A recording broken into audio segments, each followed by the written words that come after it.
Proclamação do Evangelho de Jesus Cristo segundo São João. Glória a vós, Senhor.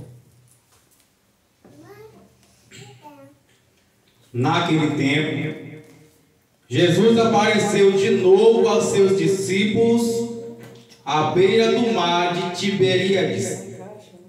A aparição foi assim. Estavam junto Simão, Pedro, Tomé, chamado Dídimo, Natanael, de Canaã da Galileia, os filhos de Zebedeu e os outros 2 discípulos. Simão Pedro disse a ele: vou pescar. Eles disseram: também vamos contigo. Saíram e entraram na barca, mas não pescaram nada naquela noite. Já tinha amanhecido, Jesus estava de pé na margem, mas os discípulos não sabiam que era Jesus. Então disse: moços, tende alguma coisa para comer? Responderam: não. Jesus lhe disse: lançai as redes da barca e acheis. Lançai, pois, a rede. Não conseguiam puxá-lo para fora, por causa da quantidade de peixe. Então o discípulo a quem Jesus amava disse a Pedro: é o Senhor. Simão Pedro, ouvindo dizer que era o Senhor, vestiu sua roupa, pois estava nu, e atirou-se ao mar. Os outros discípulos vieram com a barca, arrastando a rede com os peixes. Na verdade, não estavam longe da terra, mas somente a cerca de 100 metros. Logo que pisaram a terra, viram brasas acesas com peixe em cima e o pão. Jesus disse-lhe: trazei alguma coisa dos peixes que apanhaste. Então Simão Pedro subiu a barca e arrastou a rede para a terra. Estavam cheias de 153 grandes peixes. E apesar de tanto peixe, a rede não se rompeu. Disse-lhe Jesus: vinde comer. Nenhum dos discípulos se atrevia a perguntar quem era ele, pois sabiam que era o Senhor. Jesus aproximou-se, tomou o pão e distribuiu por eles, e fez a mesma coisa com o peixe. Então, a terceira vez que Jesus ressuscitou dos mortos, apareceu aos discípulos. Depois comeram. Jesus perguntou a Simão Pedro: Simão, filho de João, tu me amas mais do que este? Pedro respondeu: sim, Senhor, tu sabes que eu te amo. Apacenta meus cordeiros. E disse de novo a Pedro: Simão, filho de João, tu me amas? Pedro disse: sim, Senhor, tu sabes que eu te amo. Jesus lhe disse: apacenta as minhas ovelhas. Pela terceira vez perguntou a Pedro: Simão, filho de João, tu me amas? Pedro ficou triste, porque Jesus perguntou 3 vezes se ele o amava. Respondeu: Senhor, tu sabes tudo, tu sabes que eu te amo. Jesus lhe disse: apacenta minhas ovelhas. Em verdade te digo, quando era jovem, tu te cingias e ia para onde querias.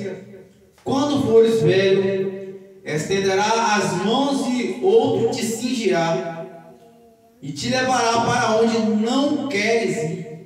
Jesus disse isso, significando com que a morte de Pedro iria glorificar a Deus, e acrescentou: segue-me. Palavra da salvação. Glória a vós, Senhor. Com as palavras são da mão, gera o perdoe do nosso pecado, com a vida eterna. Amém.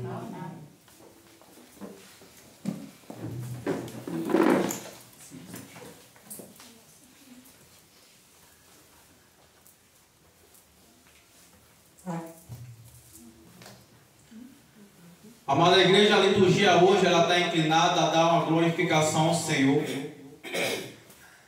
E a gente percebe aquilo que Jesus veio realizar como missão, aquilo que os discípulos tomaram como exemplo e aquilo que acontece com a riqueza do Evangelho aqui hoje. Quando olhamos para a primeira leitura, nós relembramos aquilo que os apóstolos, e especificamente Pedro, e quando olhamos para os 4 evangelhos, Mateus, Marcos, Lucas e João, nós notamos que Pedro ele é sempre citado em primeiro lugar, antes dos outros discípulos.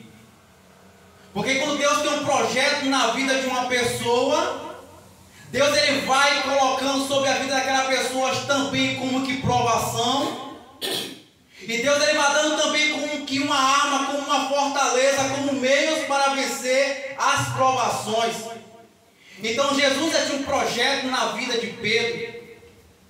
Então a gente vê na primeira leitura que Pedro é citado junto com João e junto com Tiago. Esses mesmos que participaram também ali da transfiguração de Jesus. Então aí nós vemos que Jesus, ali é o período da Sagrada Escritura, que Jesus, ele acaba de ser morto. Então, Jesus ressuscita. Aqui é especificamente onde já houve o derramamento do Espírito Santo, daquilo que descreve a Sagrada Escritura, em Atos dos Apóstolos, no capítulo 2.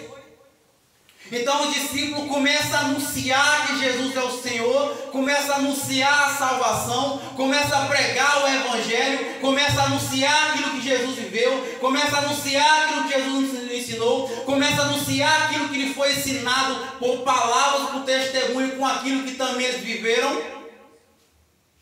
E desde o princípio da igreja, assim como foi com o discípulo, assim foi com os santos padres da igreja, assim foi com a multidão de santos, e assim é conosco hoje, e assim é com aquilo que nos aguarda. Os discípulos, eles foram perseguidos, o discípulo, ele foi ali açoitado, o discípulo, ele foi chamado, capturado, e ali de repente colocaram o discípulo aos açoites, mas o discípulo, como prova de fé, como prova de homem de Deus, como aquele que não nega a palavra, independente daquilo que acontece na sua vida, eles foram açoitados, e ao invés de murmurar, de reclamar, de chorar, de dizer não, eu não prego mais a verdade porque não gosta de mim, eu não vou mais falar do Evangelho porque não suportam a verdade, eu vou deixar de pregar porque estão trouxendo o bico, eu vou pregar a verdade porque Jesus quer a verdade, e a verdade está descrita em Evangelho de São João, no capítulo 14, no versículo 6, que Jesus fala: eu sou o caminho, eu sou a verdade, eu sou a vida. Jesus é a verdade, e a verdade precisa ser anunciada desde os princípios da igreja até nossa atualidade. A verdade é sempre a verdade. Pela verdade eles foram açoitados, pela verdade eles foram humilhados, e diferente de nós que temos uma visão carnal, uma visão material, uma visão talvez daquelas pessoas que andam olhando para baixo das coisas, longe do céu, os discípulos, por ser perseguidos, maltratados, açoitados, caluniados, humilhados, saíram sorrindo, dando glória. Então a liturgia hoje está inclinada a dar uma glória a Deus. Então aquelas pessoas que foram presas, açoitadas, caluniadas por Jesus, então foram proibidas duramente, ameaçadas suas vidas, saíram rindo, glorificando. Eu apanhei por Jesus, que glória, eu apanhei por Jesus, eu sofri por Cristo.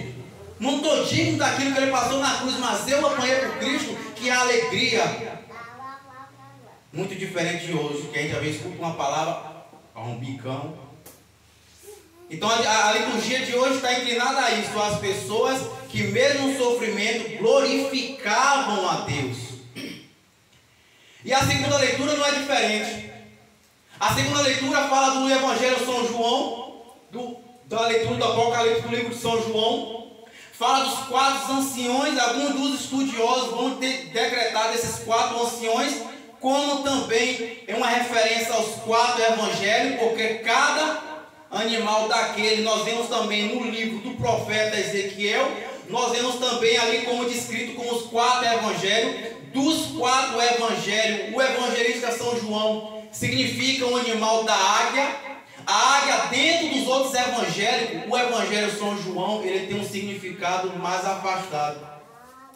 Porque o evangelho de São João é um evangelho totalmente espiritual. Você vê que todo o evangelho de São João ele tem uma linguagem enigmática. E São João escreveu esse evangelho cheio do Espírito Santo, para também cheio do Espírito Santo uma compreensão. Pois naquele tempo estava tendo perseguição. Inclusive João, na idade de 90 anos, foi jogado num tacho de óleo fervendo. Naquela perseguição. E não morreu.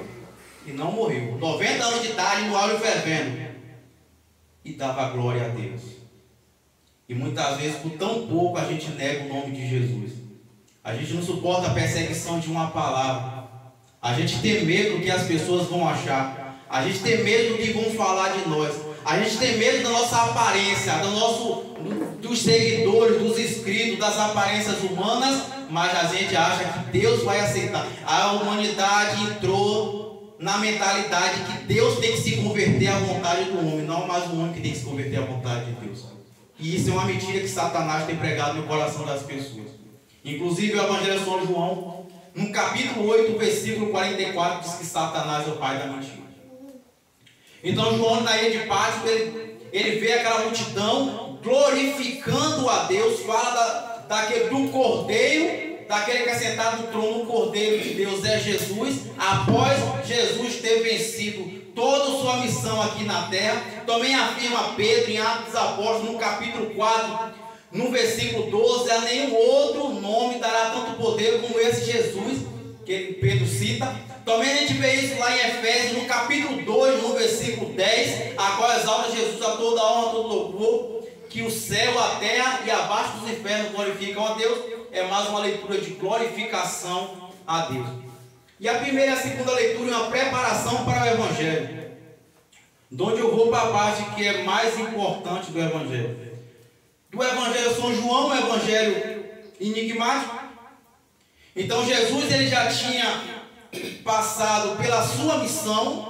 Assim quando ele fala no finalzinho da sua vida, está consumado. Ali ele rasgou aquilo que o apóstolo São Paulo coloca nas suas cartas lá, que Jesus rasgou a carta de condenação da mão de Satanás. E aqui Jesus aparece para Pedro.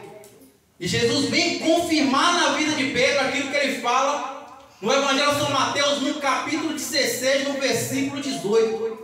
Que Jesus olha fixamente para os olhos de Pedro. E quando Jesus olha fixamente para os olhos de Pedro, ele fala: Pedro, tu é pedra, e sobre essa pedra edificarei a minha igreja. É muito importante esse minha, porque Jesus não fala as minhas. Então tem uma coisa errada aí. É só uma igreja verdadeira. E a gente vê também em Efésios, ali no capítulo 4, versículo 5 e versículo 6, que fala: uma só fé, um só Senhor e um só batismo. Então só existe uma só fé. Então posso dizer que a mesma missa que celebra aqui nesse altar da comunidade é a mesma missa que celebra no Guapira, a mesma missa que celebra nos Estados Unidos, a mesma missa em Boston, a mesma missa na Alemanha, a mesma missa no Canadá, é a mesma missa em qualquer parte do mundo, porque nós católicos, apostólicos romanos, seguimos uma só fé, um só Senhor que é Jesus, e temos um só batismo, não tem dois nem tem três. E Jesus prometeu a chave do reino do céu a Pedro, prometeu a chave da igreja a Pedro. Jesus olhou para Pedro e deu uma promessa na vida de Pedro. Jesus preparava Pedro para ser a palavra Papa, que vem do significado Pai, a palavra Padre vem do significado grego que é Pai, primeiro apóstolo, príncipe dos apóstolos. Portanto, Jesus preparava Pedro para ser ali superior aos seus discípulos. Jesus preparava Pedro para uma missão maior. Pedro estava outrora, negou Jesus 3 vezes, porque ele estava num processo. E Deus, então, muitas vezes na nossa vida, Ele vai colocando na gente provações duras, muitas vezes dolorosas, para testar nosso amor a Deus. E muitas vezes a gente tem a mentalidade de achar assim: mas a misericórdia de Deus, gente, como é que fica? A misericórdia de Deus está quando eu me arrependo dos meus pecados. Porque quando eu não me arrependo daquilo que eu faço, eu não amo a Deus. Porque a palavra do Senhor que fala, São Jerônimo vai dizer, ignorar a Sagrada Escritura é ignorar o próprio Deus. E o Evangelho de São João, no capítulo 14, no versículo 15, Jesus fala assim: quem me ama, guarda os meus mandamentos. Então Jesus ele vai preparando Pedro para uma missão maior. E ali no finalzinho desse Evangelho, Jesus já ressuscita e vem confirmar em Pedro: Simão Pedro, tu me ama mais que este. E é significativo o emblema de Pedro ir pescar os 153 peixes. Aquilo que Pedro vai fazer, então, os peixes somos nós. Pedro é pescador de homens.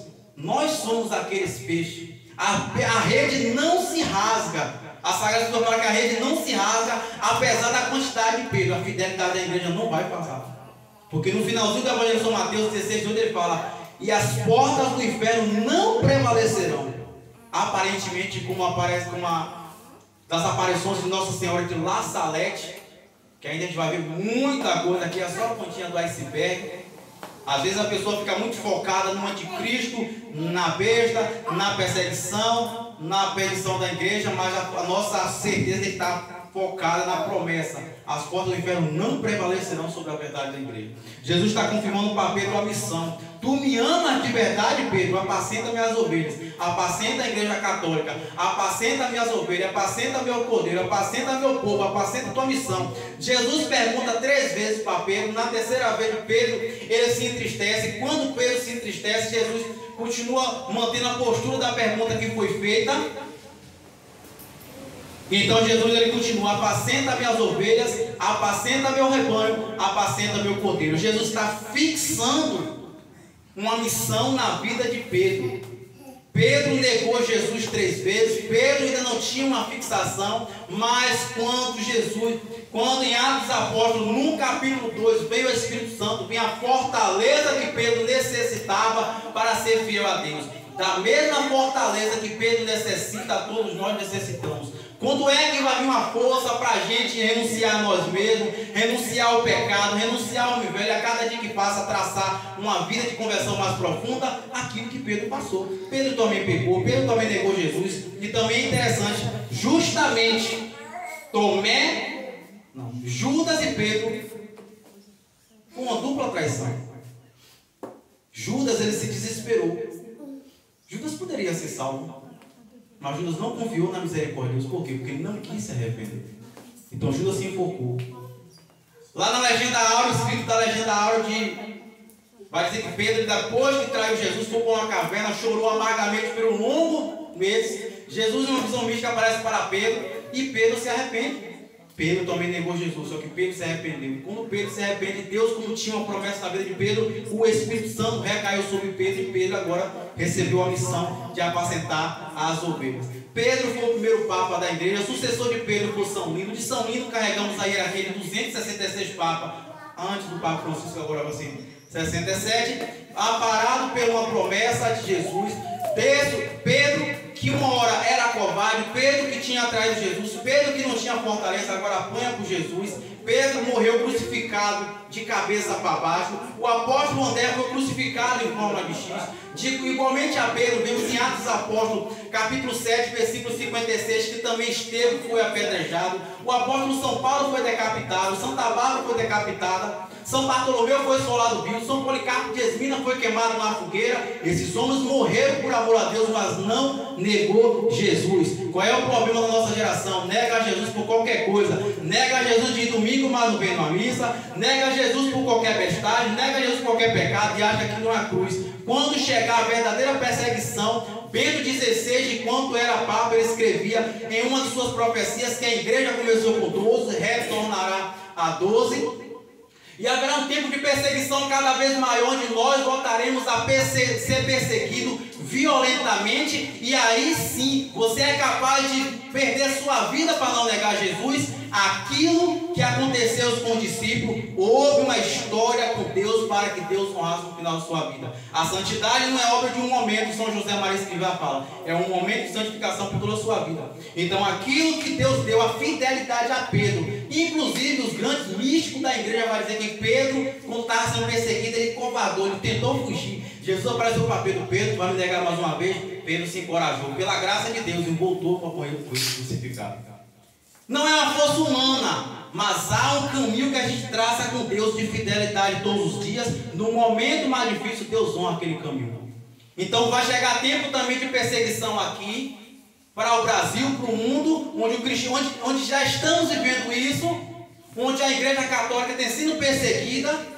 Imagine você, conversava com o Janiero, um dia atrás eu vi nas redes sociais um brinquedo, Godzilla versus Jesus. É brincadeira ou quer mais?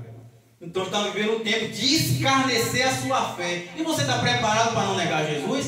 Para chegar ao topo de uma fidelidade com Deus, você tem que traçar o caminho. Ninguém dá um salto para chegar no fim da escada, no último degrau. Existe um caminho que foi traçado. Esse caminho que foi traçado não quer dizer que a pessoa não peca, não quer dizer que a pessoa é melhor que todo mundo, não quer dizer que se acha santo, quer dizer que a pessoa está sabendo que ela é pecadora, que ela é fraca, que é miserável, que precisa confessar, que precisa comungar, que precisa rezar, e precisa todos os dias se arrepender, e precisa todos os dias se humilhar. Esse caminho traçado com Cristo, no último momento Deus honrará e não negará Jesus. E aquele que não nega Jesus vai fazer parte daquilo que fala o Evangelho de São Mateus no capítulo 10, no versículo 22, que diz: sereis odiados por todos por causa de meu nome, mas quem perseverar até o fim, este será salvo. Essa é a palavra do Senhor. Evangelho de São Mateus capítulo 7, versículo 13 e 14 diz que largo e espaçoso é o caminho que conduz à perdição, estreito e apertado é o caminho que conduz ao céu. Largo e espaçoso é o caminho que eu faço o que eu quero, largo e espaçoso é o caminho que eu, minha vida, eu faço o que eu quiser, eu sou dono de mim, esse é o caminho que eu faço o que eu quero. O Evangelho que não mente está dizendo que muitos são que passaram por ela. O Evangelho está dizendo que muitos se condenarão. A Bíblia está dizendo que estreito, que apertado é o caminho que conduz ao céu, que é a porta estreita, e ainda fala no final do Evangelho que muitos, raríssimos são que passaram por ela. Então o céu, a gente sabe que vai ser sempre uma luta. Evangelho de São Mateus capítulo 11, versículo 12 diz que o céu é arrebatado à força e são os violentos que a conquistam. Violento com quem? Com as pessoas? Não, violento conosco, violento com nossas vontades, violento com nossos querer. Jesus fala no Evangelho de São Mateus no capítulo 10, no versículo 38 e no capítulo 16, no versículo 24: quem não toma a sua cruz não me segue, não é digno de mim. Renuncia a si mesmo, toma a sua cruz e me segue. O Catecismo da Igreja Católica, parágrafo 2015, diz que o caminho da santidade passa pela cruz. Não existe santidade sem renúncia e sem cruz. O Catecismo da Igreja Católica, parágrafo 851, diz que Deus quer que todos se salvem pelo conhecimento da verdade. A verdade do Evangelho, a verdade que Deus anuncia, é a verdade que nos salvará. Por isso que fala o Evangelho de São João, capítulo 8, versículo 32. Conhecereis a verdade vos libertará. Mas Oséias, capítulo 4, versículo 6 diz: meu povo se perde por falta de conhecimento. Então é preciso que a gente busque a cada dia que passa a esse Deus que quer nos salvar, que quer nos libertar. Deus está de braço aberto a cada um de nós. Não importa como esteja a sua vida, não importa como esteja a sua história, Deus está sempre de braço aberto para te acolher. Porém, é aqui em vida. A salvação, a eternidade, céu e inferno começa aqui com nossas decisões. O céu começa aqui, o inferno começa aqui. Quem é que está te obrigando? Ninguém. Eu sou livre, você é livre. Então, os grandes místicos da igreja vão dizer que até mesmo aqueles que se condenaram, Deus ama. Porém, aqueles que estão lá não amou Jesus da mesma maneira. E foi por isso que Paulo e Pedro foi açoitado. Foi por isso que Pedro honrou Jesus até morrer de cabeça para baixo. Do mesmo modo que os apóstolos foram perseguidos, seremos nós. Porque Jesus falou isso no Evangelho. Se perseguiram a mim, também perseguirão a vocês. Se perseguiram a mim, também vão atrás de vocês. Se forem os fiéis, é claro.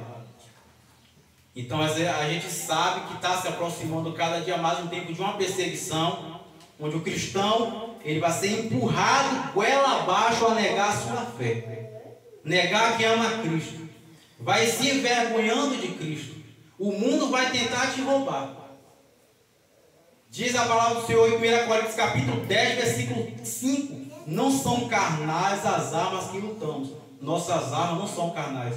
A gente está em uma luta de um combate espiritual. Nós somos livres Deus nos quer na salvação eterna. Assim como Jesus preparou Pedro para uma grande missão na vida de Pedro, que o final foi uma morte tão dura e árdua, cada um de nós também temos uma missão. Amém? Amém.